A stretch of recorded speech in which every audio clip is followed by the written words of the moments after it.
Eager sila mag-witness. Eager sila mag-start a revolution. Eager silang lumabas. Eager sila magtayo ng church. But Jesus said, wait upon the Holy Spirit. He will give you the dunamis or the power so that you become my witnesses. So eager sila mag-preach. Thinking nila enough na yung kanilang boldness, enough na kanilang theology. Pwede na ito na mag-start ng church. Jesus said, wait upon the Holy Spirit and He will give you power.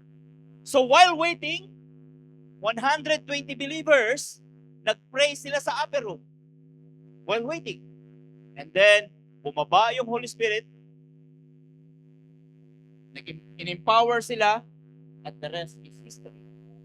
Kapatid, hindi sapat ang ating zealousness, ang ating boldness, ang ating theology, ang ating kakayanan, ang ating karunungan, at iba pa,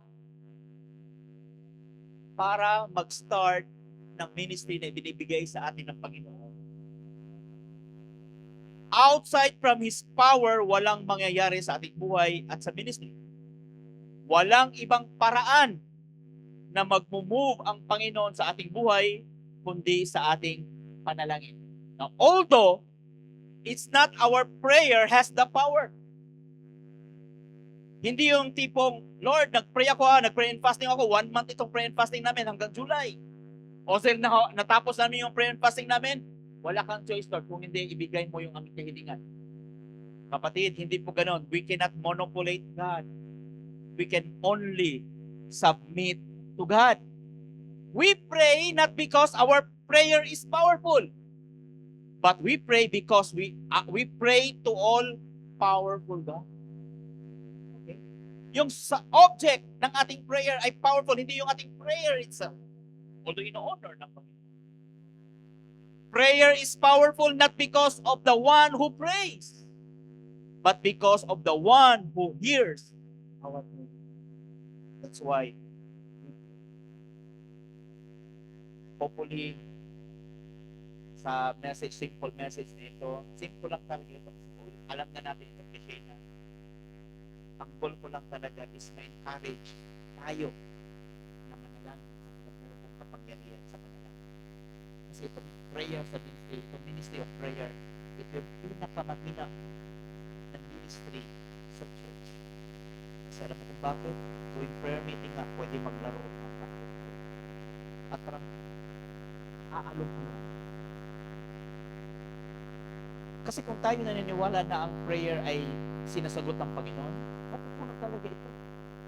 Magpe-pray talaga tayo. Kung ganun, kung naintindihan natin na ang panalangin natin ay tinutugon ng ating Panginoon.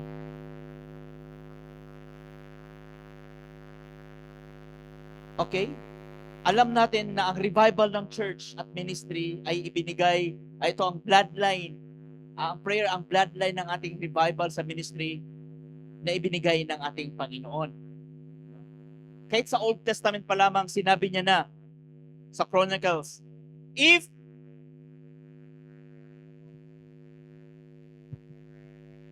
my people called by my name will humble themselves and pray and seek my face and turn from their wicked ways, then I will hear from heaven, I will forgive their sin and heal their land. So sinabi doon, if my people who are called by my name. So, if my people of God, nag-umpisa ang lahat sa people of God. Hindi the unbeliever, hindi yung outside of the people of God. Kung hindi, if my people who are called by my name, ang mga people of God, ang unang-una ginagamit ng Panginoon para magkaroon ng revival. Para mayroong pagbabago. Kasi wala ng pag-asa. Minsan, parang nawala natin ng pag-asa sa gobyerno. Pero nawala na tayo ng pag-asa. Pero mayroong pag-asa sa ating Panginoon. If my people, tayo dapat nag-uumpisa. Kailangan lang mag-uumpisa ang anak ng Panginoon. Father, I pray in the name of Jesus, use this message, Lord, a simple message, at God, tulungan niyo po ang bawat isa maintindihan, lalo na yung lingkod na deliver mabuti for your glory and honor. The goal of magiging faithful, magiging prayerful church na ito. In Jesus' name, amen and amen. So hindi na ako paligoy-ligoy pa. Merong tatlong hindi ko na edit yung kay Pastor Mark dyan. Three reason, no? Pero three transforming powers of prayer. So meron tatlong transforming powers ang prayer. Hindi lang yan tatlo, pero sa akin nakikita sa ngayon tatlo, baka pag nag-aral kayo madagdagan yan, pero sa ngayon tatlo lang muna. Kasigurado na nakikita natin salita ng Panginoon. Three transforming powers of prayer. No? Unang-una, prayer. Kapatid, prayer has the power to change situations. Ang panalangin ay kayang baguhin ang sitwasyon kung ano man meron tayo sa buhay. Tulad sa buhay ni Apostle Peter. Kapatid, topical tayo ngayon. No? Kung sanay tayo sa expository sa ngayon, topic. Kasi makikita natin ang lalo yung truth sa iba-ibang character sa Bible na talaga yung prayer ay makapangyarihan. Lalo na sapagkat ang ating Panginoon talaga ang nagbigay, no, na tumutugon sa ating panalangin. So Peter was kept in prison, but the church earnestly praying to God for him. Now, ang context dito mga kapatid, nang nabalitaan ni King Agrippa, nang pinersecute niya ang mga believers, natuwa yung Rome at natuwa yung mga Jews. Now, kasi thinking niya ang mga Christians, bago kasi itong katuruan, nagkaroon ng chaotic sa lugar na yon na bagong teaching, so nabahala yung mga Jews doon, so pinipersecute niya ang mga Christians, at ayaw ni King Agrippa kapag merong kaguluhan, magagalit ang Rome at tanggalin siya sa pwesto. So to keep the peace, kailangan niya i-please yung Rome at ang mga Jew. Now, nang hinuli niya si James, nang hinuli niya si James, the brother of Jesus, sa panahon na yun si James ang unang head of the church, siya yung namumuno, leader sa church na yun, pinugutan ng ulo. Malakas ba? Kasi parang mahina dito, kaya tinatasan mo yung boses ko. Mahina lang ako yung boses. Narinig ba? Okay, mahina lang. Ako lang para medyo bigay. Nang nabalitaan niya na natuwa ang Rome at ang Jew, nang pinatay niya si James, mas lalong natuwa ang mga Hudyo. Nang pinugutan niya ng ulo si James. Nang hinuli niya, there and then, pinugutan niya ng ulo. Yun ang kwento dyan sa Acts 12. Tapos, para mas natuwa pa ang mga tao, hinuli naman niya si Peter. Ang problema, hinuli niya during Sabbath. So, ayon sa Mosaic Law, bawal pumatay ng Sabbath. So, hindi dahil mahal niya yung Mosaic Law, gusto niyang magpapanggap siya na mahal niya ang Mosaic Law, kaya hindi niya muna pinatay si Peter. Kinabukasan pa, Sunday, papatayin si Peter, pupugutan ng ulo si Peter. Bakit Sunday? Para to add injury sa mga believers, sapagkat Sunday, paniniwala ng mga believers sa ating oral tradition na si Jesus Christ na resurrect during Sunday at nagse-celebrate. Kung bakit tayo na Sunday nagse-celebrate, pinapaniwalaan natin oral tradition na si Jesus na resurrect on the first day of the week. So, sabi niya, pinapaniwalaan yung Sunday, araw ng pagsimba nyo, pupugutan ko yung ulo, yung second in command nyo, si Peter. So, naghintay. So, para siguradong wala nang kawala si Peter, merong 16 na soldier. Isang tao, 16 soldiers ang nagbabantay. Kasi meron silang experience na meron nakawala. Milagro. So, para sigurado, may nagbabantay sa harap, nagbabantay sa pintuan, at merong sa record sa scripture, merong kadena sa bawat kamay nila. Nagbabantay. Now, meron bang text diyan? Sunod next.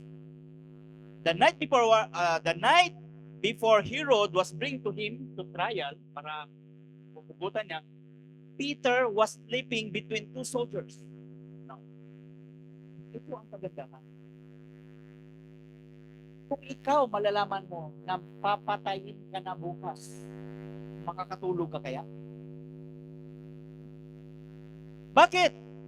Habang papatayin na si Peter, Peter was sleeping at sinuntok pa siya ng anghel para magising. Sinuntok siya dito para gising na, makatakas na tayo. Mahimbing ang tulog niya kasi kung kablit lang, magising. Hindi nakatulog mantika, sinuntok siya. Bakit? He struck Peter on the side and woke him up. Wake! Ang anghel ito. When Peter was in prison, the church was praying. Kasi alam nila mamamatay na si Peter. Now, ulitin ko. Pag ikaw, isilya elektrika ka na bukas, meron ka pa bang time na matulog?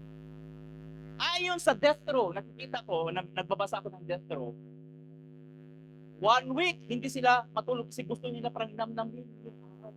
Kasi bukas, mamatay. Hindi sila makatulog.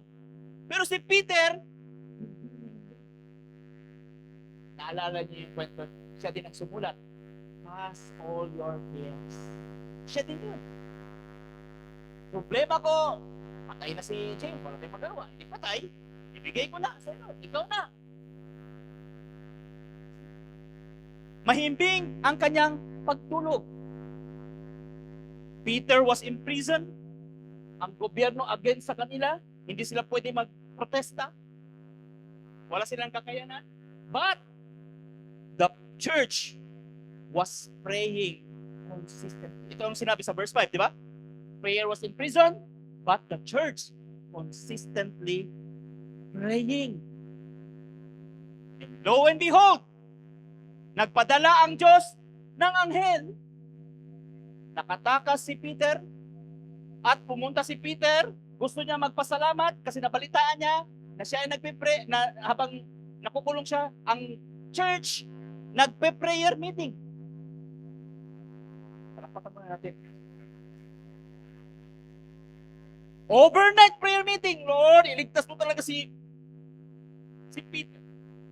Ito na nga, gusto magpasalamat si Peter, mag-testimony sana siya. I want to thank God.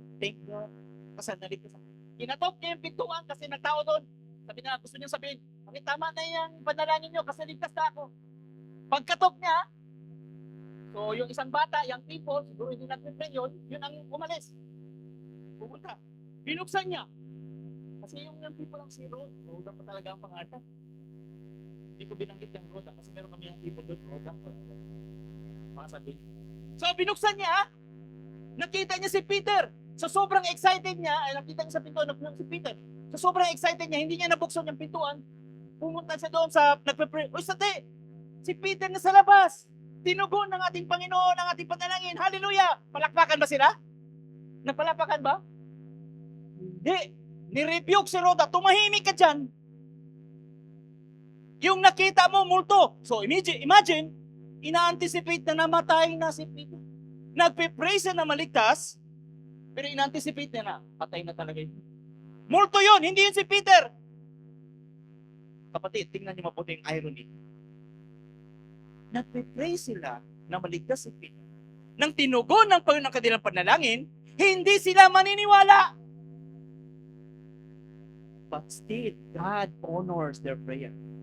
Not because sino sila nagpray, because ang Panginoon sumasagot ng ang makapangyarihan na sumasagot sa kanilang panalangin. Marami sa atin gano'n nagpray, parang respeto, Lord. Hindi, okay lang din. Pero mas mabuti na yon kaysa hindi ka nagpe-pray. Mabuti na yon. Kasi inuuna. Hindi sila naniniwala. Pero inuuna ng Panginoon. Prayer has the power to transform the situation. Nagbago ang sitwasyon. Naligtas mula sa kapahamakan, nakulong at nakalabas si Peter.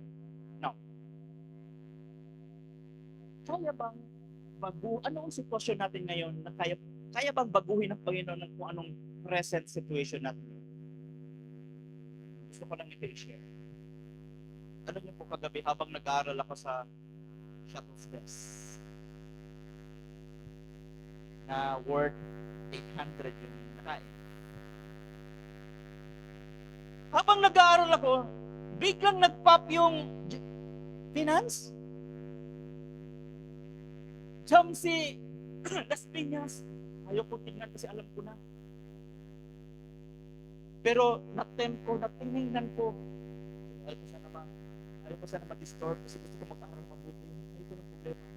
Nang tinignan ko yung financial status ng Las Piñas, alam mo yung mga biglang natulog ang aking puso. For the first time, 3 years ang church. Ganun kalaki ang puso. Biglang nadurog ang aking puso.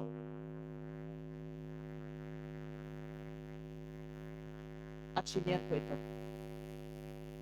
Bakit inalaw ng Panginoon ang mangyari yun? Yung struggle na yun. Napakahirap. Maaring ang church hindi pinapakita yung report. That's why si pastor, ang financial group lang ang nagpipray at hindi ang church. Remember, Peter was in prison but the church was praying. Kaya kapatid, sasabihin ko sa inyo, ang problema ng John C. S. Lewis, ayaw ko nang banggitin, basta napakalaki. Iniisip ko, Lord, nagpanik na ako. Lord, mabalik yata siguro kami ng Jollibee. Si Ano, gusto ko sa uli sa main. Hindi ko na kayang bayaran niya. Sa uli na, mabawas-bawasan ng konti. Tapos mag-electric pan na kami. Ako, kalahati na lang yung aking allowance. Okay na. Napakahirap na mag-prank. Masakit.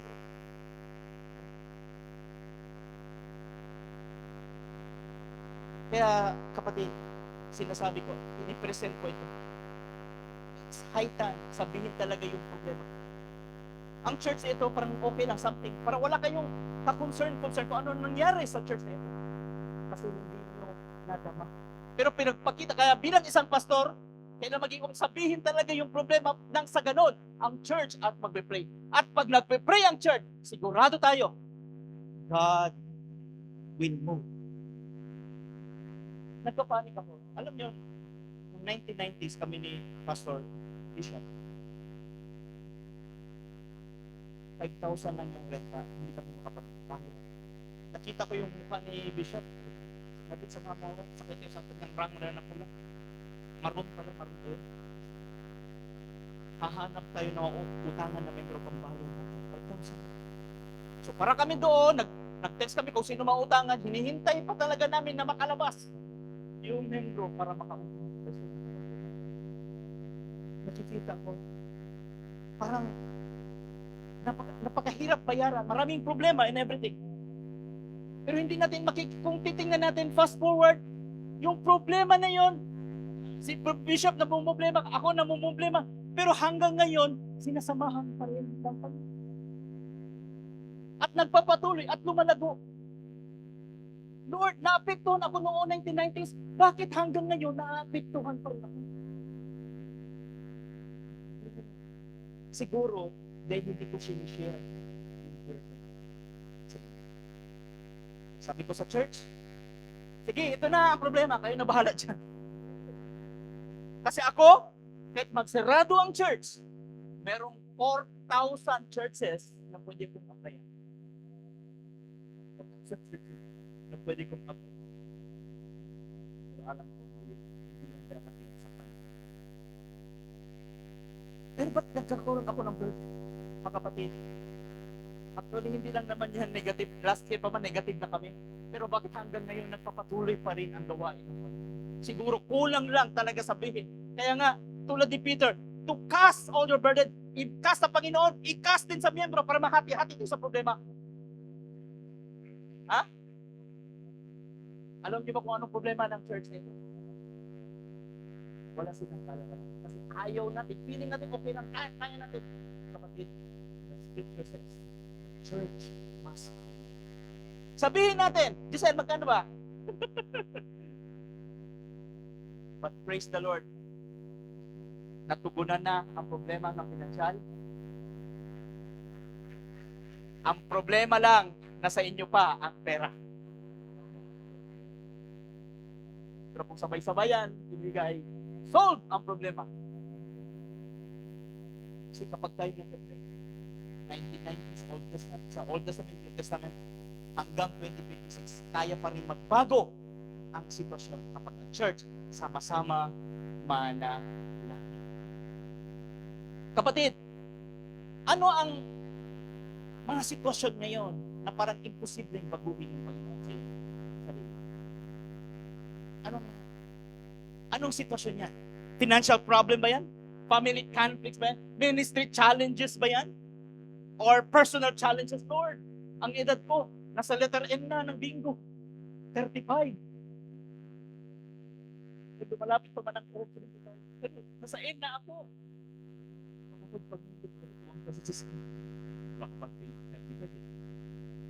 So ano yung mga problema? Ano mga challenges? Kapatid, prayer has the power to change the situation. Kahit ano pa man. Ang importante lang, sinabi sa scripture, the church was praying.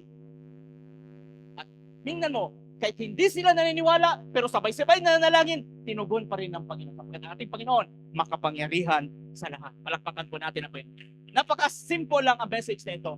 I hope na tayong lahat makonvince na meron pong kapangyarihan sa panalangin, and the prayer has the power to change the situation. Kahit ano pa man yung sitwasyon sa buhay mo ngayon, kapatid, isahan ko natin. Second, hanggang ngayon ba hindi mabago-bago buhay mo?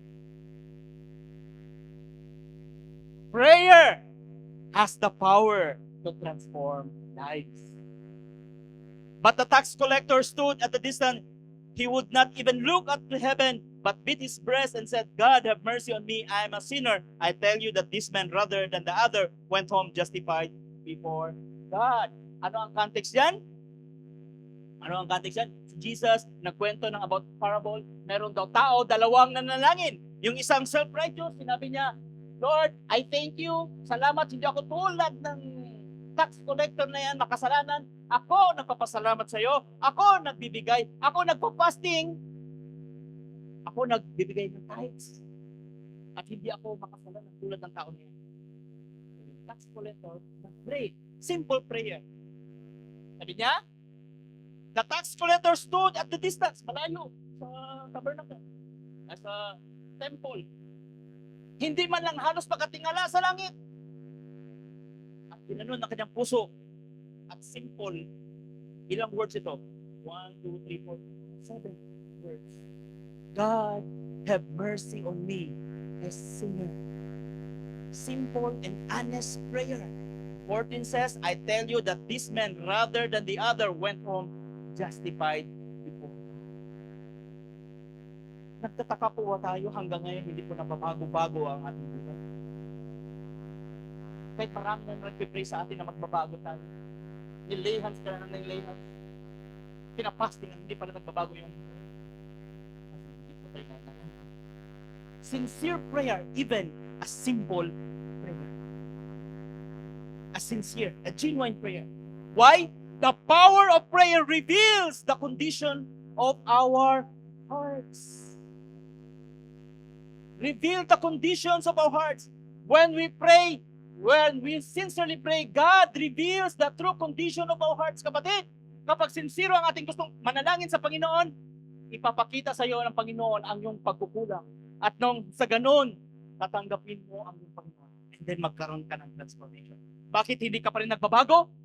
Kasi hindi po talaga tayo nanalangin sincerely at genuine.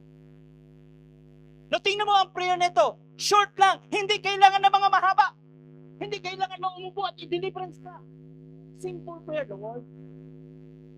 Maahawag ka sa akin. Huwag makasama. There and then, sinabi ng Panginoon, justified. Gamit ng salita ng Panginoon, justified. Ibig sabihin, saved. Parang walang kasalanan. Pinawalang sala. Hindi nga pa yun nasiran ng gospel. Paano siran ng gospel yan? Buhay pa si Jesus yan.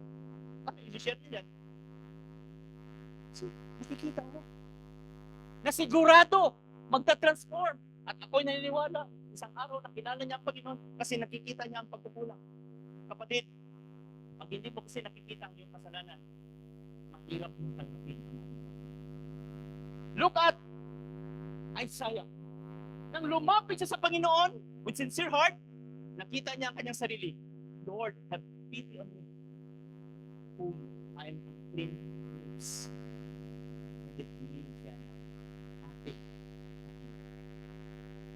Prayer exposes what is inside in our hearts. Kapag totoo yung manalangin, makikita natin ang ating sarili sa Panginoon. At maganda itong milagro sa ating buhay. And prayer, the power of prayer produces genuine repentance. Kapag nanalangin tayo, makikita natin yung repentance. Have mercy of me. Sinabi niya, I am a sinner. Yung salitang I am a sinner, nangangailangan siya ng Savior.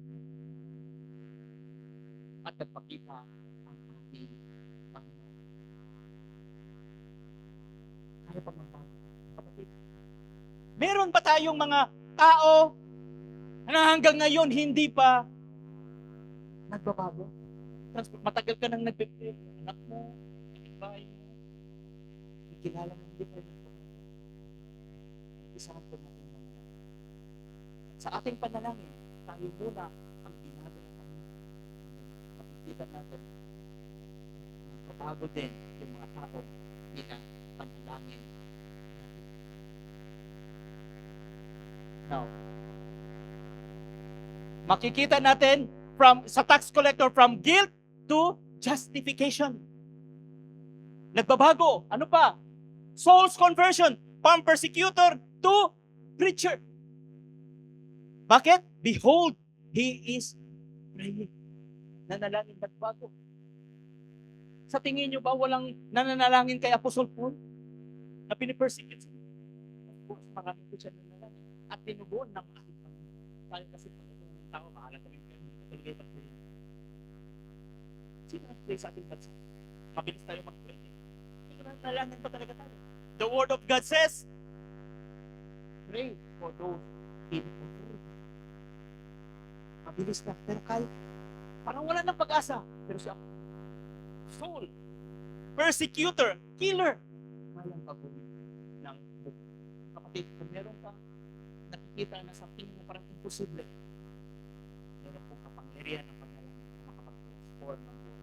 Nangyari yan sa kanila, mangyayari pa rin sa atin. Nangyari yan sa iyo, posible nangyari sa atin. God is a powerful God. Jonah prayed for the belly of a great fish. From rebellion to obedience. When my life was fainting away, I remembered the Lord and my prayer come to you. No, makikita mo, sa unbeliever, yung tax collector, nagbago ang buhay.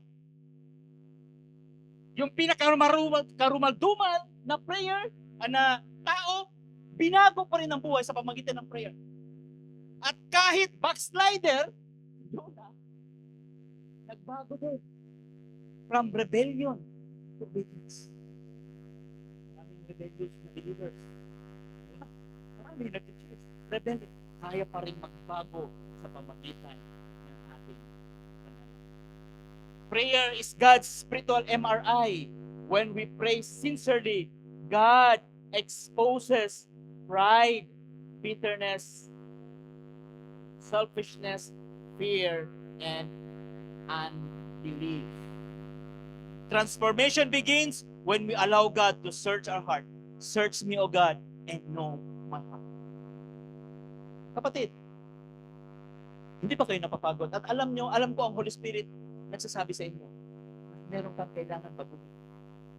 At paulit-ulit ka na, nag-attend ka ng prayer meeting, nag-one ka, nag-attend ka ng natapos na lahat, nag-graduate ka na kung ano-ano dito, SOD o SO4.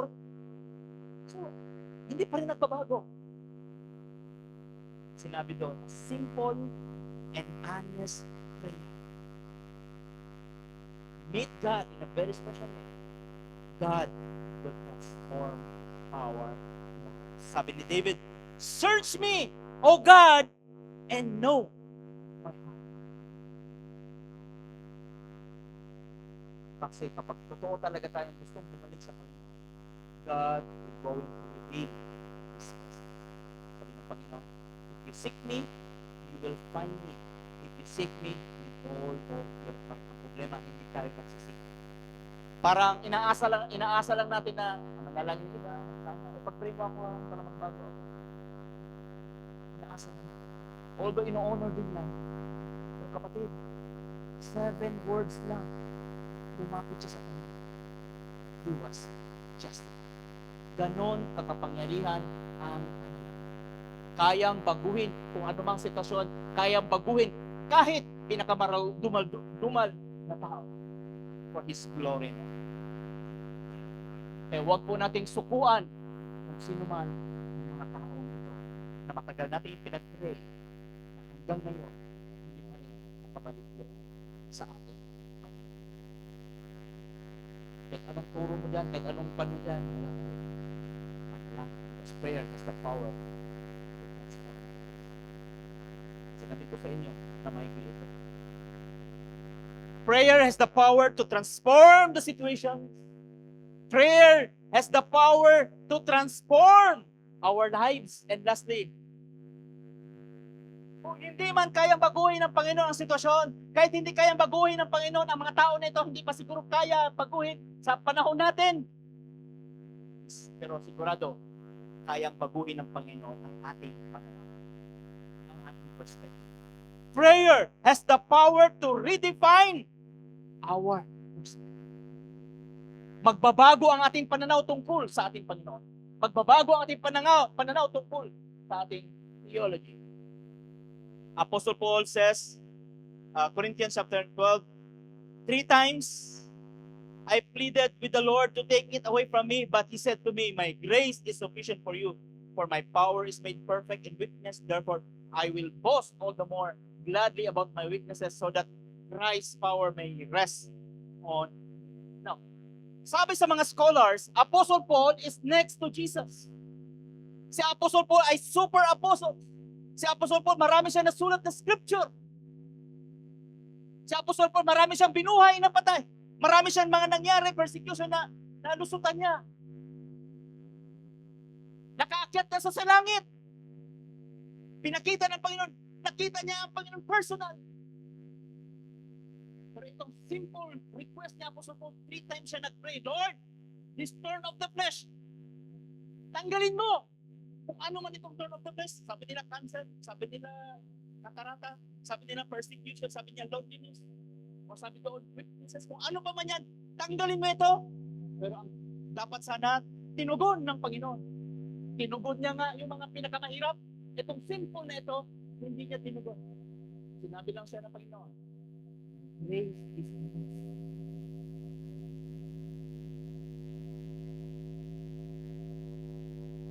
Sinabi din niya ang dahilan kung bakit hindi tinugon ng Panginoon. Alam minsan, praise the Lord, sa ating mga panalangin, hindi lahat tinugon ng ating panalangin. Kasi alam ng Panginoon, kapag ang panalangin, lahat ng panalangin ni Apostle Paul, tinugon ito, magiging entitled siya. Maraming mga believers, maraming mga preachers, nagpipray. Oh, tingnan mo, nagbigay ako, tinugon ng Panginoon, nagpipray ako, gumaling. Ang nangyari, siya yung sinabi. At delikado yun. Sapagkat kung lahat tinugon ng ating Panginoon, kung lahat maayos, hindi pa lang kailangan ng Panginoon. Sometimes, kailangan niya hindi tugunan nang sa ganon malaman mo na ang part ng hindi sapat na ang presensya.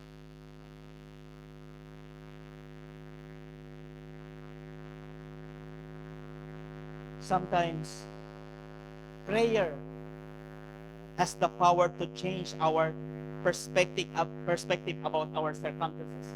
Magbabago ang pananaw natin tungkol sa ating mga problema. Instead, sinabi niya, Lord, remove this trial, take away this burden, fix this situation. Ang sabihin natin, Lord, what are you teaching me about this? Hindi lahat, kapatid, dumating ang araw at siguradong darating. Kahit hindi nagbago ang sitwasyon, Kahit hindi nagbago ang mga pananaw na, hindi nagbago yung mga pinagpipray na natin sa ating panahon ngayon. Pero sigurado, magbabago ang ating pananaw tungkol sa ating. Prayer changes our perspective about God's will. But He said to me, my grace is sufficient for you, for my power is made perfect in weaknesses. Prayer does not change God's mind to match ours.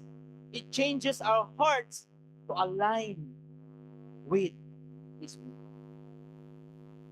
Alam niyo, praise the Lord, sapagkat hindi tinugon ng Panginoon ang lahat ng ating panalangin. Kasi kung tinugon lang ng Panginoon ang ating panalangin, pakawalan na. Bakit hindi si Christel ang ating mapanalangin?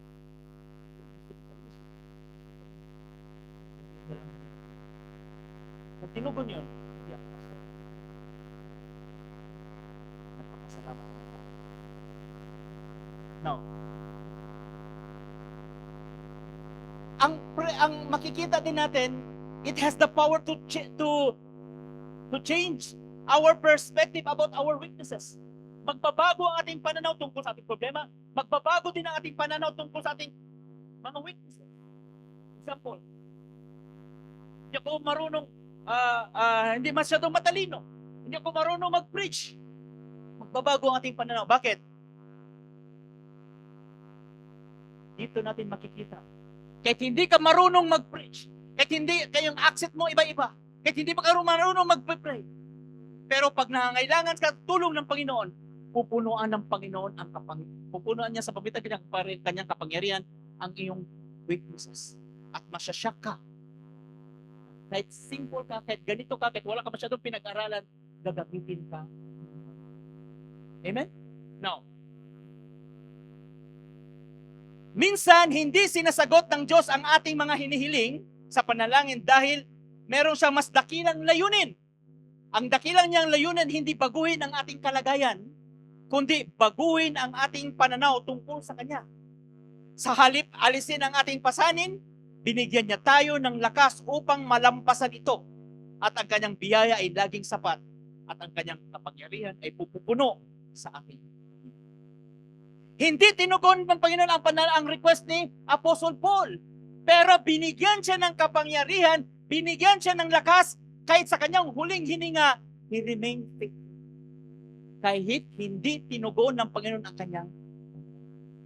Kaya to the point na sabi ng Holy Spirit sa Agabus, sinabi ni Prophet Agabus, Paul, mamamatay ka, huwag kang pupunta dyan sa Jerusalem. Sinabi ng Holy Spirit sa akin. Ano sabi niya? Alam ko. Hindi na ako matatakot sapagkat alam ko na ang kalooban ng ating Panginoon. At yun na nga, na-fulfill ni Apostle Paul. Kahit sa kanyang weaknesses, kahit mga thorn of the flesh, ano pa man yan, na-fulfill niya. He remained faithful hanggang sa kanyang weaknesses. Kapatid, maaari hindi tugunin ng Panginoon kung ano mang sakit meron. Pero bibigyan ka ng kapangyarihan ng grace. Bibigyan ka ng kapangyarihan na ma-overcome mo yun. In Lord, kahit natin ka. Yes, lahat. Kahit pag-cancer. Yes. Kahit so in that, kapangyarihan. Yun ang grace. Palakpakan ko na. Magkaroon ka ng tiwala, Lord. You are sovereign. Kahit hindi ko man ito nakita, kahit hindi man nangyari sa panahonan ko, alam ko kung ano ang gusto mong sabihin. Mag-remain faithful. At bibigyan ka ng kapangyarihan. Yun ang ibig sabihin niya. My grace is sufficient for you. Ang yung weakness, sapat lang ito. Ibibigay ko. Kasi kung wala ka ng weakness, kung matalino ka in everything, kung lahat okay na ito, kasi kapag kulang ka, meron kang mga pagkukulang, meron kang weaknesses, pero pag ang Panginoon kikilos, ma-appreciate mo ang kapangyarihan ng Panginoon.